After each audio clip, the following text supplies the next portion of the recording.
200 वर्षापासून हे कबूतर खाणे चाललेले आहे. उद्या तर म्हणतात गायीमुळे बी आम्हाला त्रास होतो, तुम्ही गायीला बी मारा. मराठीमध्ये म्हण आहे, तुम्ही तर पाटील तुम्हाला माहिती आहे की आत्याबाईला मिशा असते तर असते त्यानंतर बघितलं असतं आपण. रातचे 3 वाजता तुम्ही येता, त्याच्यावर ताडपत्री टाकता आणि ते बंद करता. फक्त कबूतर मुळे जर होत असेल तर है ना, असे किती कारण आहे. कोंबडीमुळे जर शिवसेना हारली असेल तो आता कबूतर मरता है ना. दिल के छाले सुलगते सीने के दाग से, घर को आग लगती है घर की चिराग से.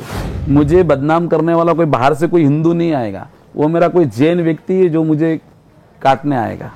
मैं बाहर वालों से तो मैं लड़ पाऊंगा मगर मैं अपनों से नहीं लड़ पाऊंगा. हे त्याच लोकांनी केलंय, त्यांना राजनीती पाहिजे. हे त्याच लोकांनी केलं, त्यांना काही काम धंदे नाही आहे. तेच लोक असे कामं करतात. मराठी आणि मारवाडीचा विवाद याच्यामध्ये काही लोक असे बदमाश लोक आहेत.